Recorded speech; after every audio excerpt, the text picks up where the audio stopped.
Is it dead? The eyes still glow.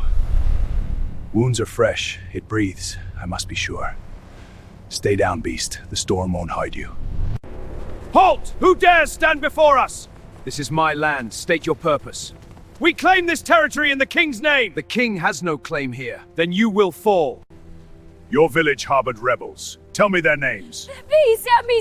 Sent. Den Kopfkopf.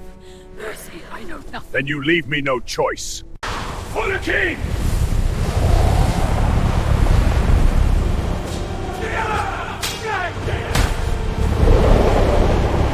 The avalanche came like the sky collapsing. I remember the sound first, a deep, cracking roar that split the mountainside like a bone snapping. Then the white, endless white, snow and ice surged down the ridge in a violent tide, swallowing trees, boulders, and the narrow hunter-esque path I had walked since childhood. I ran. The wind tore at my cloak, stole my breath, and filled my ears with the scream of winter itself. I didn't dare look back. You don't outrun an avalanche, you pray it chooses another path. It didn't. The ground vanished beneath me. I tumbled, swallowed by cold, crushed under the weight of the mountain. There was no up or downs, only suffocating silence and darkness as the world became ice. Then stillness. I don't know how long I lay there, buried, pinned, lungs burning. My right arm was trapped, but my left clawed through packed snow.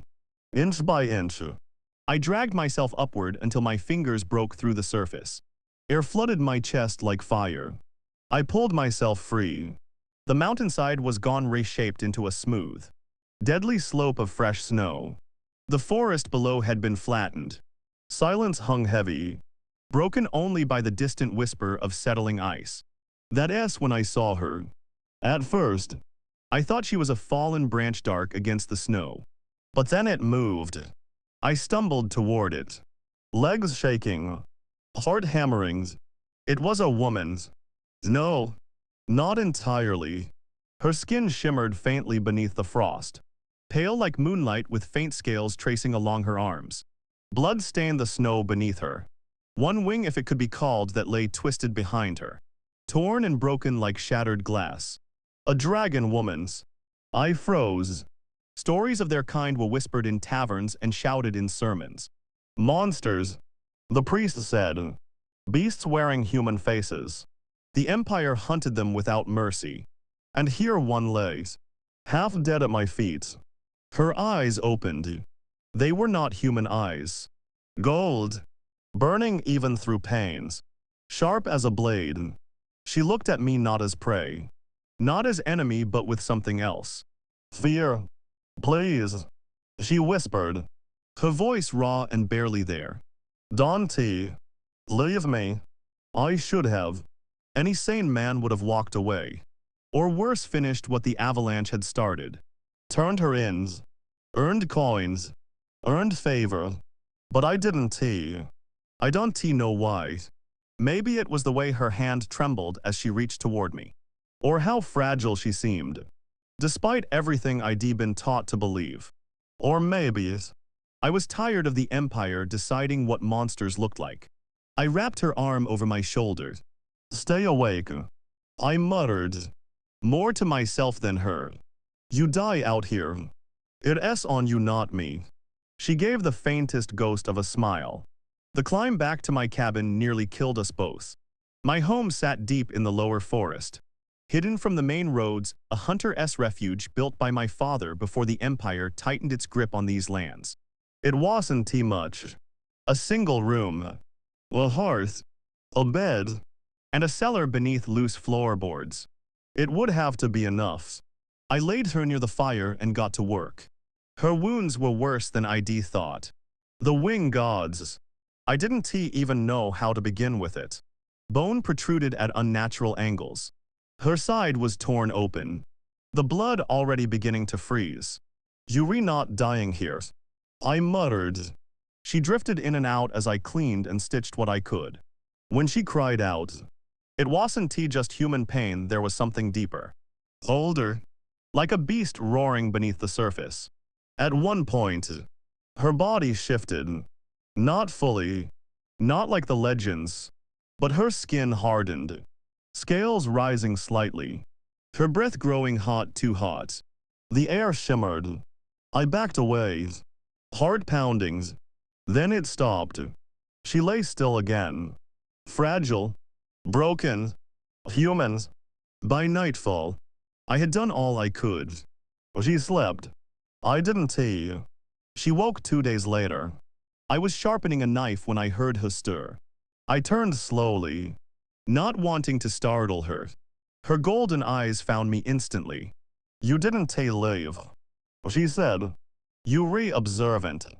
She tried to sit up, winced, and fell back. Why? I shrugged. Didn't feel like digging another grave? That earned a quiet breath of laughter. It turned into a cough.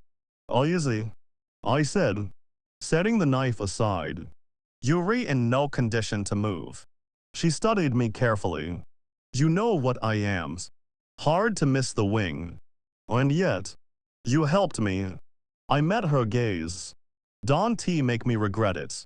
For a moment, silence stretched between us. My name is Lyra, she said finally.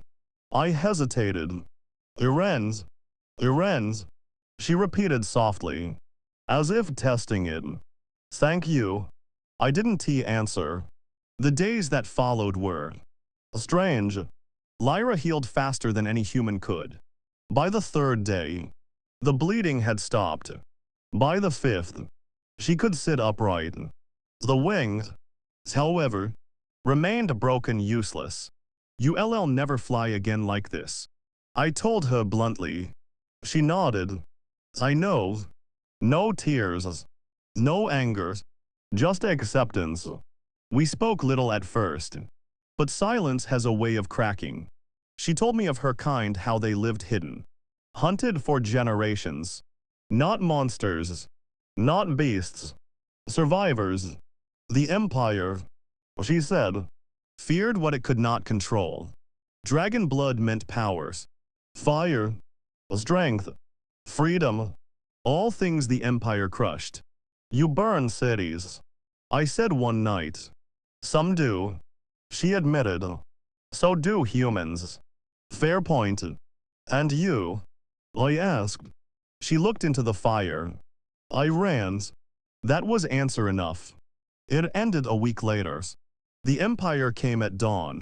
I heard them before I saw them, the distant rhythm of hooves, the metallic clatter of armors. Too many for a simple patrol. Lyra heard them too. They found me. She whispered. No, I said, grabbing my coat. They found us. I stepped outside. A dozen riders approached, cloaked in the Empire's black and silver. At their center rode a captain older, sharp-eyed, the kind of man who had buried his conscience long ago. They stopped just beyond the tree line. Iran of the lower ridge. The captain called. You will step forward. I did. He studied me for a long moment. Then he smiled, a thin, cruel thing. We looking for something. He said. They? Fugitive. I hunt deer, not fugitives. Careful, he said softly. Lies tend to cost more than honesty. I said nothing. He gestured. 2 soldiers dragged something forward. My stomach dropped. My mother. Her hands were bound, her face bruised, but her eyes fierce as ever locked onto mine. Irens, she breathed. Release her. I snapped. The captain chuckled. In time. He leaned forward in the saddle. We know what you're hiding. A dragon blood. Wounded. Dangerous. You wrong.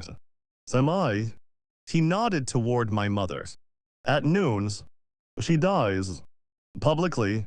Unless you surrender the creature. My fists clenched. You have until the sun stands overhead. He continued. Choose wisely. Then they turned and rode off, leaving her behind but not free. They tied her to a post at the edge of the clearing. Leverage. Lyra stepped out behind me. This is my fault, she said. Yes, I replied. It is. She flinched but didn't argue. They LL killed her. She said, I know. Then give me to them. I turned sharply. No, you don't have a choice. There's always a choice. Irens. I said no. Silence. Then, quietly, you would risk her. For me. I looked at the ground. I don't know. That was the truth. Noon came too quickly. The Empire returned with more soldiers this time. A small crowd gathered villagers forced to witness what the Empire called justice. My mother stood tall despite the rope around her wrists. The captain dismounted. Well, he asked, have you made your decision? I stepped forward. Every instinct screamed at me to give Lyra up. And it. Save my mother. Simple. Easy. Wrong. I have. I said. The captain smiled. Good. Bring. No. The word cut through the air like a blade. His smile faded. You misunderstand. I said. You don't get her. The captain's eyes hardened. Then your mother dies. Maybe. I said. But not before I take a few of you with me. The soldiers tensed. I wasn't a fool. I knew I couldn't win. But I could make it hurt. Then, a scream. Not humans. Lyra. She burst from the tree line not fully transformed. Not the massive dragon of legend, but something in between. Her broken wing trailed behind her. But her body shimmered with scales. Her eyes blazing gold. Fire erupted from her throat. Chaos followed. Soldiers scattered as flames tore through their ranks. Horses panicked. The captain shouted orders. But fear had already taken hold.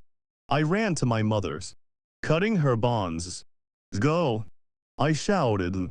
What about? Go. She didn't argue. I turned back. Lyra fought like something out of myth, wounded. Furious. Unstoppable. But there were too many. An arrow struck her shoulder. Another. She faltered. Lyra. I yelled.